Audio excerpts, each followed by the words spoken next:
Aujourd'hui, nouvelle vidéo New MMA dans laquelle on va faire un concept, ça fait au moins un an que je ne l'ai pas fait, et c'est d'ailleurs le concept qui a lancé ma chaîne, ce que ton combattant préféré dit de toi. Et vu qu'il y a beaucoup de nouveaux combattants qui sont connus entre guillemets aujourd'hui, on va pouvoir refaire des épisodes. Juste avant, vous connaissez la musique, mettez un like, un commentaire, ça vous prend 3 secondes et ça change littéralement tout l'algorithme de la vidéo. Vous pouvez booster la vidéo, vous allez dans les commentaires, vous swipez à droite, et vous pouvez vous abonner si vous aimez les vidéos. Bref, on commence avec Joshua Van. Pour moi, Joshua Van, ses fans, il y a deux caractéristiques qui les caractérisent du coup. Le premier, c'est que c'est des gens assez chill. Généralement, les gens qui sont fans de Joshua Van, ils sont assez sympas, tu vois, ils sont pas en train d'insulter. Tu vois, c'est pas les fans à Khamzat, les fans à Khabib, les fans à Pereira et tout, les fans à Oliveira. Ils sont très très normaux, ils sont chill, etc. Mais ils sont un peu teubés. Voilà, je suis désolé, mais les fans de Joshua Van sont un peu teubés parce que pour 99% des fans de Joshua Van, actuellement, c'est le vrai champion. Alors que si on observe 3 secondes, on voit qu'il a gagné la ceinture sur un no contest. On voit que sa défense, il vient de la faire contre le numéro 6 de la division. Parce que oui, je vous rappelle que Monsieur Tatsuro Taira a perdu contre Brandon Royval. Je vous rappelle que Monsieur Tatsuro Taira, pour gagner le title shot, a juste gagné contre Brandon Moreno. Brandon Moreno qui est actuellement genre 9ème de la division. Donc les gens, ils font genre, ils ont pas vu. Et ils disent, ouais, Tatsuro Taira, c'est le number one contender, c'est un vrai combat de champion. Non. En gros, on a juste eu un gars qui a eu la ceinture par no contest, qui combat contre le 6ème de la division. Donc on peut pas forcément appeler Tatsuro Taira un vrai test et Joshua Van un vrai champion. C'est juste ça que j'ai un peu comme reproche à faire aux fans de Joshua Van. Mais en soi, généralement, c'est des mecs chill. C'est juste que ils font un peu les aveugles vis-à-vis de leur champion, où apparemment pour eux, c'est le vrai champion. Mais si tu ouvres les yeux, tu vois que la meilleure victoire de Monsieur Joshua Van, c'est Brandon Royval, et Manel Capé l'a mis KO au premier round, alors que Brandon Royval contre Joshua Van, pardon, le combat était super serré. Donc tu sais que déjà que Manel Capé a de grandes chances de gagner contre Joshua Van. Pareil pour Pantoja, on sait tous qu'il pourrait très facilement soumettre Joshua Van, vu la vitesse à laquelle il a déjà battu une première fois Manel Capé et il a soumis Brandon Royval. On sait déjà que dans la division, ce n'est pas le meilleur. Mais les fans de Joshua Van ferment les yeux sur ça et font genre qu'ils sont bêtes en mode « Ah non, c'est le vrai champion, en plus Tatsuro Taira, c'est vraiment un combat difficile. » Bref, le 4ème a gagné contre le 6ème, j'ai envie de te dire, c'est normal. Et de toute façon, je vous l'avais prédit encore une fois. Bref, mais en soi, c'est quand même des mecs très chill, ils sont super sympas. Donc, je vais pas trop les critiquer, tu vois, juste... Rappelons le fait qu'ils ferment énormément les yeux sur le fait que leur champion est en réalité le numéro 4 contender, parce que même Horiguchi pour moi le bat. Donc voilà, mais c'est des mecs sympas, donc on va pas tirer dessus trop longtemps. Les fans de Khalil Roundtree Jr. Oh putain frère, Khalil Roundtree Jr. Ah, mais je sais pas, je sais même plus ça sort d'où le fait que je prononce son blast comme ça. Je crois que c'est d'un coup dans une vidéo, j'avais fait ça pour rigoler, depuis c'est resté. Bref, alors, déjà à gauche, pourquoi est-ce que j'ai mis un Shrek, je crois il s'appelle, hyper triste. Ça représente les fans de Khalil Roundtree Jr. actuellement. Le mec vient de se faire arracher par Pereira. Ensuite, ça lui donne Jamal Hill. Là, ils étaient contents. Ça lui donne Yuri Prohaska. Ils étaient contents, hein. Il s'est pris un KO. Ils sont tristes. Ensuite, ça lui donne qui maintenant? Magomed Ankalaev. Donc là, le mec, ça vient de lui donner Yuri Prohaska. Il s'est pris un sale KO. Il a dominé les 2 premiers rounds, pas de souci, mais après, il s'est pris un sale KO. Et là, au lieu de, bah du coup on va le faire redescendre un peu et tout, on lui donne le vrai champion de la division, Magomed Ankalaev. Vous voulez qu'il meure ou quoi, Khalil Roundtree Jr. Miskin, frère. Donc je suppose que les fans de Khalil Roundtree... je suppose que les fans de Khalil, on va dire, en même temps ils sont tristes, tu vois, parce qu'ils savent qu'il va sûrement se faire éteindre, mais en même temps... Ils sont sûrement un peu contents de se dire ouais il a une opportunité tu vois, mais bon honnêtement l'opportunité je pense ça va être une opportunité de se prendre un 50-45 voire plutôt un 49-46 par Ankalaev. Et sinon à droite voilà photo frère, je sais même pas où je l'ai trouvé, mais je trouve que les fans de Khalil, pas Khalil Roundtree Jr. parce que sinon ça va être très long si je le dis à chaque fois, ils sont extrêmement timides hein, parce que j'ai jamais vu personne me dire moi mon combattant préféré c'est Khalil Roundtree Jr. tu vois, des gens qui me disent ouais Joshua Van c'est mon combattant préféré, des gens qui me disent que Michael Morales c'est leur combattant préféré, tu vois j'en ai déjà vu, mais des gens qui me disent que Khalil Roundtree Jr. c'est leur combattant préféré, je n'ai jamais vu ça. Donc je pense qu'ils sont un peu timides actuellement, enfin qu'ils sont très timides et que actuellement ils sont un peu tristes mais en même temps contents de l'opportunité. Je pense qu'ils doivent être dans un état assez mitigé, mais honnêtement, les fans de Khalil, on va dire, en vrai, c'est des bons, tu vois. Généralement, c'est pas des mecs casse-couilles. Ils savent que leur mec, là, il est niveau top 3, top 4. Ils savent qu'actuellement, il n'a pas le niveau de champion, mais qu'il l'aura sûrement, peut-être, on sait jamais. Peut-être qu'il va s'améliorer, même s'il a actuellement 35 ou 36 ans, je crois. Prochain combattant.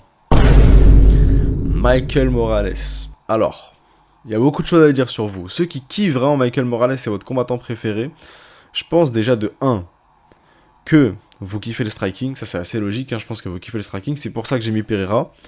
Et de 2, je pense que vous vous posez des questions sur votre préférence, voilà. Je vais pas dire quelle préférence, hein, vous pouvez imaginer que c'est la préférence gustative, tu vois, enfin quoique non, c'est un peu bizarre dit comme ça.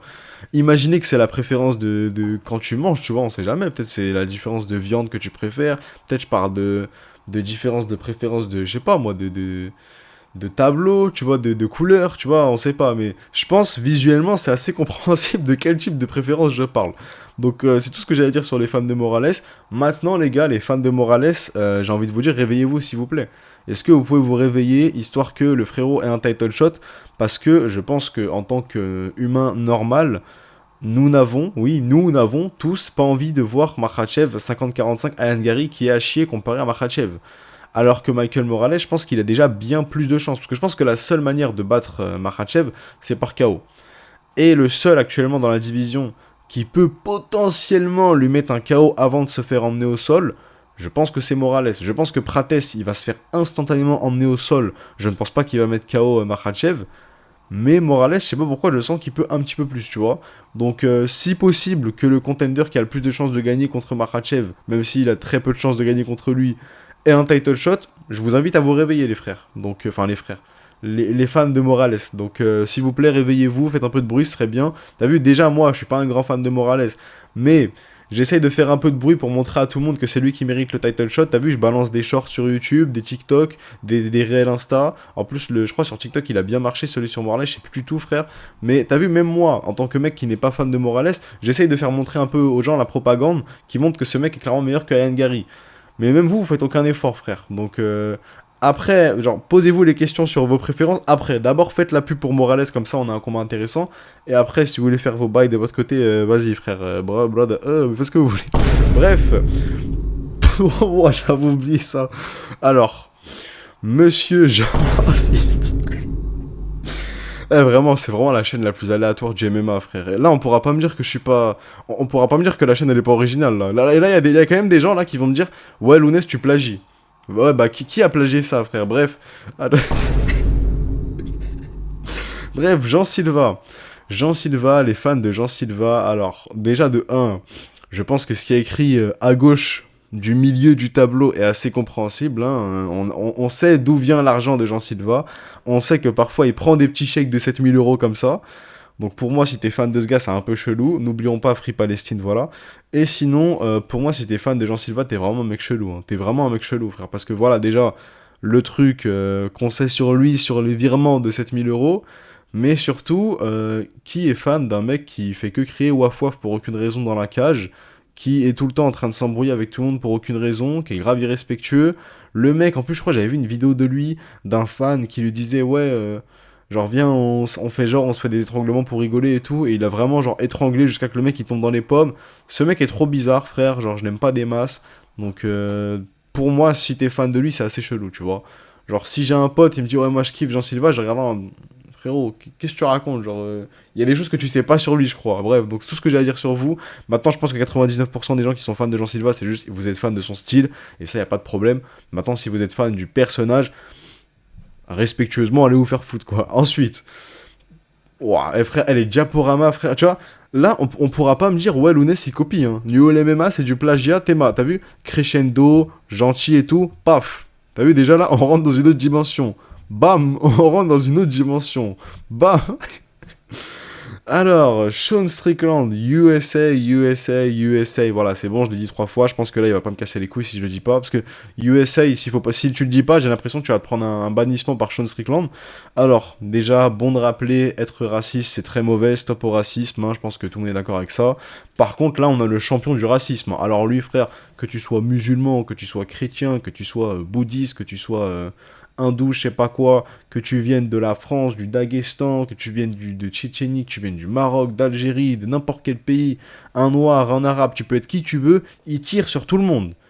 Même si t'es gay, il tire dessus, il tire sur tout le monde, lui. Il n'y a pas une seule personne qui n'en prend pas sur la gueule en presse-conférence, frère. Mais bon, vous inquiétez pas, Le rematch contre Khamzat va arriver. Khamzat ne va pas faire la même erreur avec sa weight cut et va l'arracher. Mais en soi, si tu es fan de Sean Strickland, alors, si tu es fan de son style de combat, bah, je pense que tu es un énorme menteur parce que son style de combat, il pue sa mère.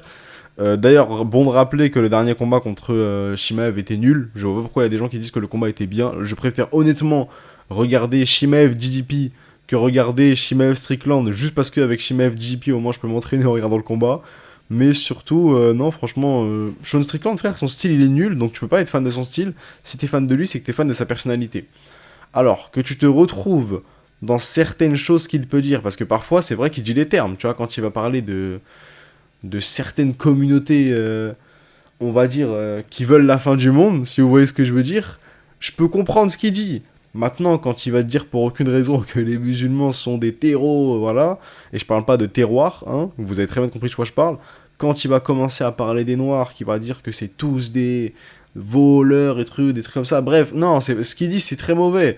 Genre, je pense que je vais quasi... allez, tu sais quoi, je vais vous balancer un extrait de la zone MMA qui fait une imitation de Sean Strickland, vous allez comprendre de quoi je parle. Et là, d'un coup, il y a Sean Strickland, il est en mode ouais, monsieur, voici le truc par rapport à l'esclavage, monsieur. C'était vraiment mieux à l'époque. Mais pourquoi est-ce qu'on a libéré ces putains de négros? Voilà, donc je pense que vous avez vu l'imitation. Vous comprenez de quel type de mots est-ce que le langage de Sean Strickland est fait. Malheureusement, je ne peux pas répéter ce mot en vidéo. Oui, quand je suis avec mes potes noirs, je le fais parce qu'on rigole bien. Mais en vidéo, ça se fait pas vu que je n'ai pas l'autorisation. Mais du coup, voilà, Sean Strickland, c'est un mec, il est assez raciste quand même. Même s'il y a des choses sur lesquelles il va dire les termes, il y a d'autres choses sur lesquelles il raconte n'importe quoi. Donc, je pense que si t'es vraiment fan de Sean Strickland, genre vraiment tu le kiffes, c'est ton combattant préféré, je pense qu'il y a une partie de toi, c'est sûr et certain, si vraiment Sean Strickland c'est ton combattant préféré, genre t'es abonné à lui sur Insta et tout, c'est vraiment qu'il y a une partie de toi, quand tu penses aux Noirs et aux Arabes, il y a un peu de haine. C'est une théorie pour moi, si vraiment ton combattant préféré c'est Sean Strickland, c'est que quand tu penses aux Noirs et aux Arabes, il y a un petit truc qui commence à dévier. Moi, je te fais pas confiance si ton combattant préféré c'est Sean Strickland. Voilà, c'est tout ce que j'ai à dire. Donc, USA, faites ce que vous voulez, mais tranquille. Laisse-moi dans mon coin, commence pas à me parler de ouais, ta religion et tout. Tranquille. De toute façon, tu vas perdre la ceinture. Et je parle pas de la ceinture blanche, hein, je parle de la ceinture en bas. Hein. La ceinture blanche, la rasée, tu peux la garder celle-là. Je parle de la ceinture UFC, celle-là, tu vas la perdre. Sean O'Malley, oh là là, frère, bon. Parlons rapidement de lui, le fait que c'est un squelette LGBT. D'ailleurs, je l'ai rendu un tout petit peu plus musclé avec Elia sans faire exprès. Le fait, bon voilà, squelette LGBT, j'ai déjà dit. Le fait que c'est un énorme voleur, hein, un vol contre Song Yadong, un vol contre Peter Yan et potentiellement un vol contre Ayman Zahabi qui arrive. Je sais pas, on verra bien le combat. Pour moi, c'est une énorme fraude. Je l'ai déjà dit des milliers de fois. Un peu la flemme de me répéter. Hein, le fait que le mec a volé plein de combats et qu'en soi, si tu regardes ses 6 derniers combats, sa seule vraie victoire, c'est la victoire contre Marlon Chito Vera qui est nul à chier. Et sinon, c'est sa victoire contre Aljamain Sterling parce qu'il a triché et que bah déjà Sterling a quasiment pas eu le temps de se préparer pour le combat, mais surtout le fait que bah, le coach de Sean O'Malley a dit ouais, Aljamain Sterling, faut que tu frappes maintenant. Il s'est fait passer pour le coach de Sterling. Sterling y a cru, il a tapé et du coup ils ont triché comme ça parce que du coup O'Malley avait juste à le défoncer vu qu'il était comme ça, Sterling comme un teubé. Mais bref, les fans de O'Malley, alors déjà 99% des fans de O'Malley, vous êtes dans la désillusion la plus totale. Si on vous écoute, O'Malley a gagné contre Peter Yan, O'Malley a gagné contre Song Yadong, O'Malley a gagné de manière normale contre Aljamain Sterling, et je vous jure, hein, ça me choquera encore, je me souviens c'était sur le live de Nadir MMA pour ceux qui se souviennent, peut-être que certains étaient là, peut-être que certains n'étaient pas là, mais c'était sur le live de Nadir MMA, à un moment je débattais sur TikTok avec lui, et il y a un mec qui est monté, et je me souviens, on avait explosé de rire parce que le mec il a dit, je suis là pour vous expliquer pourquoi est-ce que Sean O'Malley battrait Omar Nurmagomedov. J'ai jamais autant rigolé de ma vie en 2025, frère. Mais bref, les fans de Sean O'Malley, ils pensent que Sean O'Malley est super fort. Ils pensent que Sean O'Malley, il a gagné contre Peter Yan. Il pourrait battre Merab dans une trilogie. Les gars, la désillusion, t'as vu, c'est bien pour s'entraîner, tu vois, quand tu vas à la salle, que tu mets un poids super lourd et que tu dis je peux le faire. Parfois ça va passer, parfois ça ne passera pas, mais moi tu t'es entraîné et tout. Ok, ce type de désillusion, je suis d'accord. Maintenant, te dire qu'un clown qui est fusionné avec un squelette et qui est fusionné avec un drapeau LGBT va battre des Peter Yan, des Umar Nurmagomedov, des Merab Dvalishvili, il y a des limites. Et sinon, en soi, les fans de Sean O'Malley, sinon... En vrai, il y a la partie désillusionnelle, Et il y a la partie des mecs qui sont honnêtes, qui savent qu'en soi il est pas si fort que ça, mais c'est juste des bons eux. Eux, c'est des mecs qui ils kiffent un peu le MMA, tu vois, ils suivent de près, de loin, ça dépend. Mais ils suivent Sean O'Malley, ils l'aiment bien parce qu'il est drôle, mais ils savent qu'en soi il est pas si fort que ça. Et eux, je les aime bien, tu vois. Ces fans de O'Malley, c'est des bons. Parce que eux, ils savent que O'Malley en réalité il est pas si bon que ça. Ils savent qu'il a un Dana White privilège de baiser. Eux, pas de soucis. Prochain combattant. Josh O'Keefe. Josh O'Keefe, bah, je pense que l'écran dit tout, hein. Genre, ça y est, frérot, on a compris. T'as vu le personnage de ouais, I'm gonna shama on your mama. Ah, bref, c'est bon, on a capté. Alex Pereira lui fait ce qu'il veut, mais je pense que ça, tout le monde est au courant. S'il y a un mec qui vient et qui me dit ouais, je pense que Josh O'Keefe peut battre Pereira, je vais même pas débattre avec toi, je vais juste te frapper, frère. Et sinon, et ça, c'est hyper important, frère. POV, les fans de Hawkit, après avoir dit, vous critiquez, mais vous le regardez. Ils sont trop comme ça, frère. Les fans de Hawkit, dans leur tête, si tu regardes les combats d'un combattant, t'as pas le droit de le critiquer. Genre pour eux, si tu trouves que Hawkit, sa manière d'insulter les gens pour aucune raison, mais de après commencer à te parler de Jésus et de foutre la honte à tous les chrétiens, et je dis ça en tant que musulman, hein, donc imaginez ce que les chrétiens diraient sur lui, bah pour eux c'est bon alors. Genre il a le droit d'insulter tout le monde, et ouais mais vous critiquez mais vous le regardez. En fait, oui on le regarde parce qu'il est divertissant. Pour autant, on a le droit de critiquer son comportement qui est littéralement exécrable, de littéralement cracher à la gueule de tout le monde, pardon, littéralement parler de la mère d'Alex Pereira qui n'a rien demandé, qui est sûrement très vieille. Genre, il a un comportement qui est exécrable, il est en train de montrer le pire exemple possible à la nouvelle génération de combattants, parce que là, du coup, la nouvelle génération de combattants qui va arriver à l'UFC, ils se disent quoi? Ok, ce mec, il est arrivé, c'était personne. D'un coup, il peut combattre à la White House, pourquoi? Parce qu'il a été hyper respectueux en insultant tout le monde dans les conférences de presse. Vous croyez que la nouvelle génération de combattants MMA, quand ils vont arriver, vont faire quoi? Bah, ils vont commencer à faire du Josh Hawkins. Ils vont commencer à se dire, ok, bah, je vais insulter la mère de tout le monde. Comme ça, ensuite, je vais avoir des gros combats. Et comme ça, ensuite, bah, je vais avoir plus d'argent, plus de fame, etc. Donc, oui, on a le droit de critiquer un combattant, même si on le regarde. Parce que oui, il est divertissant, il n'y a pas de souci. Mais pour autant, insulter la mère de tout le monde, se foutre de la gueule de tout le monde, et ensuite commencer à dire, ouais, mais non, mais moi, je suis un chrétien et tout. Et je le redis, en tant que musulman, même moi j'ai honte pour les chrétiens quand je vois ça, frère. Donc non, ce mec est hyper gênant, frère. C'est Pour moi, si t'es fan de lui, t'es vraiment un gogol. Tu vois, si t'es fan du style de combat, genre si t'es fan du genre t'aimes bien regarder ses combats, pas de souci. Je pense qu'on est tous entre guillemets fans en regardant ses combats. Tu vois, on aime tous regarder les combats de Josh Hawkins. Maintenant, aimer le personnage Josh Hawkins, en mode ouais, j'aime bien ce mec. Pour moi, t'es une horrible personne, hein. J'ai pas envie de dire de mots inappropriés avec YouTube, mais pour moi, t'es juste une très mauvaise personne et tu ne mérites pas qu'on te respecte. Voilà. Prochain combattant. Et je crois que c'est le dernier. C'est le dernier. Arman Saroukian. Arman Saroukian, il y a deux types de fans. En premier, les GOAT, du genre moi. Le mec, il cherche même pas à comprendre. Non. En premier, pour moi, c'est les GOAT, c'est les mecs comme moi, qui n'ont pas attendu toute la propagande. Est-ce que Ilya est en train d'éviter Arman? Qui n'ont pas attendu que Arman fasse plein de streams pour être derrière lui, tu vois, pour dire ce mec battra Topuria, pour dire ouais ce mec c'est le futur champion. Depuis avant l'UFC 300, je le disais déjà. Et après l'UFC 300, j'ai continué à le dire. Et depuis le début de New All MMA, je crois que j'ai créé New All MMA vers l'UFC 312-313, la chaîne. Et dès le début, je disais déjà que Arman battrait Topuria si Topuria montait. Et je vous dis, hein, cherchez sur YouTube, vous cherchez Topuria, New All MMA, pardon. Non, c'est quoi, je vous mettrai la miniature à l'écran, vous allez voir. Je crois que c'est Topuria contre les lightweight, un truc comme ça. Et dans cette vidéo, je vais vous mettre le screen à l'écran de toute façon, je vais pas être un flemmard. J'ai clairement dit que Arman gagnerait par décision ou par TKO si je me souviens bien. Donc les gars, ça fait plus de 1 an que moi je back up Arman et que je suis en train de dire vous allez voir ce gars, vous allez voir. Moi, ma place elle est réservée. Par contre, les enfants là qui viennent d'arriver, qui une fois qu'ils ont vu Arman sur des streams avec Nina Drama, avec Néon, je sais pas quoi, avec comment ils s'appellent les blazes là, Adin Ross, des trucs comme ça là. Vous êtes des fans de nouvelle génération. Vous, c'est juste que vu que Arman actuellement il est à la mode, vu que actuellement c'est à la mode de dire que Arman bat Topuria, vu que Arman il a froissé des mecs très très bons en lutte et que vous avez vu ça et que vous faites waouh, c'est trop bien, vous, Arman, maintenant vous êtes des fans. Alors, tranquille, hein, c'est pas une bataille en mode qui est le plus fan, hein. Moi je suis fan de personne, juste j'aime bien le combattant et je le back up parce que pour moi il mérite, tu vois, qu'on dise qu'il est meilleur que Topuria parce que. Genre, c'est juste l'UFC est en train d'éviter le combat parce que. Enfin, l'UFC et Topuria sont en train d'éviter le combat parce qu'ils ont pas envie de faire perdre de l'aura à Topuria. Mais en soi, les nouveaux fans de Arman comme ça, qui sont juste là pour le buzz et qui font repartir après, vous, bon, un peu de respect sur vous quand même, parce que vous êtes dans le bon côté, mais tranquille, on n'est pas dans la même équipe. Moi, ça fait un an que je suis en train de le backup, ça fait un an que je suis en train de dire les termes sur lui, et je vais continuer à le dire. Bref, on va revenir ici.